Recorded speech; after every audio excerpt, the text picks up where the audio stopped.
more things I learned from my whips and mending challenge. In today's video, I am sharing some clips of me working on my whips and mending for this challenge, ending with the final whip, a Mary Malari reversible apron with a lemon motif. So while you watch my progress, I will share what I learned and how I felt about taking on this challenge of whittling down my whip and mending pile. And at the end of the video, I'll share some pictures of my favorite projects. So let me start off by saying that this challenge actually took me way longer than I thought it would, because honestly, I did have to take a couple of breaks.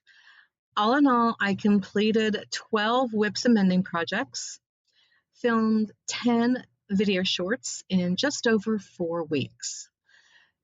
2 of the projects were just simple mending, and so they were kind of boring. Therefore, I just didn't make a video about them. One was a repair to the ties on my husband's West Virginia Mountaineer apron, and the other was a rip in a pair of his jeans. Easy peasy projects, but I didn't feel like they were really exciting enough to warrant a video. Okay, so here's what I learned from doing this challenge. Number 1, to never let it get that out of hand again. I honestly can't believe I let my whip and mending pile get that out of hand to begin with, but I understand how it happened. Sometimes I get a flicker of inspiration and feel like I just have to start a sewing project right now.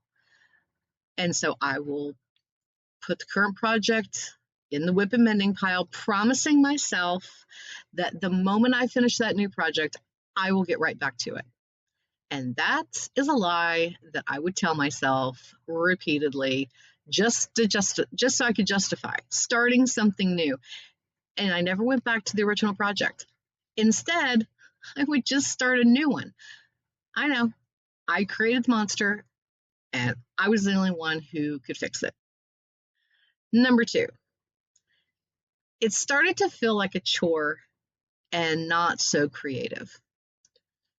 When I first started the challenge of whittling down my rather sizable pile of whips and mending, I was really motivated and excited for the progress that I knew I would be making.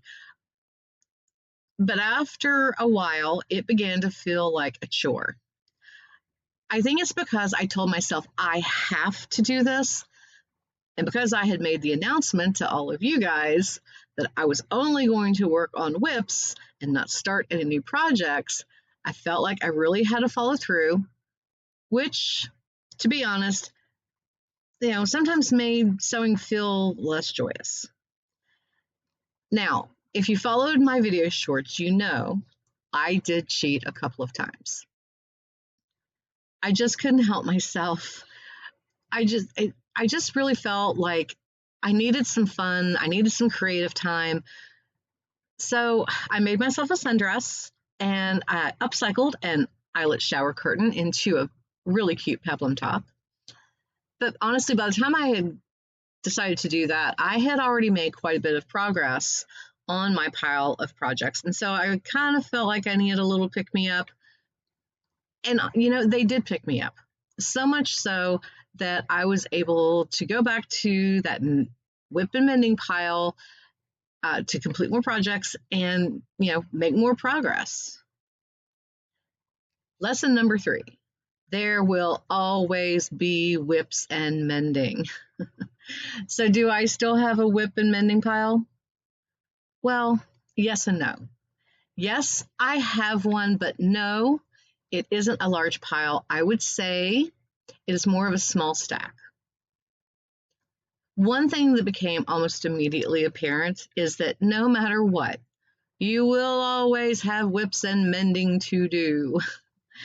Those projects are never going away. Mending is always popping up, and then there are projects that get added because they're gifts, or you have, an event coming up and you need something to wear, or just like me, you need a palette cleanser, something just to clear your head.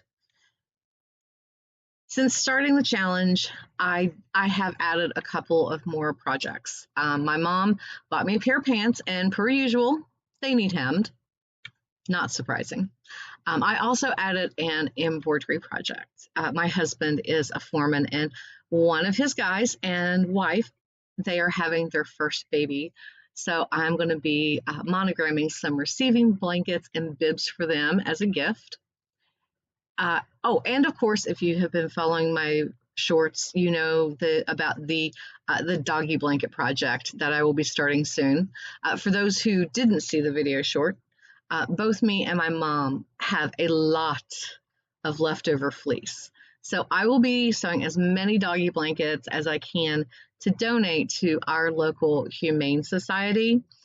They send each adopted pet home with a goodie bag, and it includes a blanket, which I think is really, really sweet. And since Joanne's is no more, there's less access for them to even be able to go and have, for anyone to donate, like even remnants of fleece to use as blankets. So I just wanted to make sure that they have something for all those new sweet little fur babies that are going to their forever home. And by the way, of course, my dog Ernie said he would help out, but yeah, I'm doubting that. More than likely, he will just hang out for moral support, which is fine. Number 4, I did feel a sense of accomplishment and motivation. So even though there were times when this challenge of only working on WIPs and mending did feel like a chore, I would feel a satisfying sense of accomplishment every time I saw that pile of WIPs and mending shrink. I am a very visual person, so being able to watch my progress did help me to keep going, and it feels good. I'll be honest with you, it feels good to have so many projects completed. So am I glad that I did this challenge? Yes. And I hope that I never let myself get into that situation again. But I would challenge myself to do this again to get under control if I had to. That being said, in order to make sure that I never do this to myself again, I promised myself that I would be more mindful about not just starting, but completing projects. It's easy to get distracted by new ideas or find inspiration in what other people are making, and you want to do the same thing, and it's very exciting. But I've made a decision that instead, I will keep a list of my ideas and inspiration, then wait a day or two and look at it again, and then decide, do I really need to start this right now? Now, when I made my sundress and peplum top, that is what I did. And after I waited a couple of days, I decided that the answer was yes. I really did need and want to make those items right now so I could wear them before fall and the colder weather hits, which is coming, although we are in a second summer right now, but it probably isn't going to last very long. So I am glad that I took the time to make those items. Now, if you find yourself in a similar situation as me in regards to your WIPs and mending, and you feel like they are just taking over your space and you feel a sense of dread whenever you see that pile, I hope my video today helps you find the motivation you need to start tackling them. You don't have to do them all back to back the way I did. Just do one by one, maybe a couple, 3 a week, and you'll be surprised how good it will feel when you see that stack start to go down. So thank you for joining me today, and until next time, have a wonderful day and happy sewing.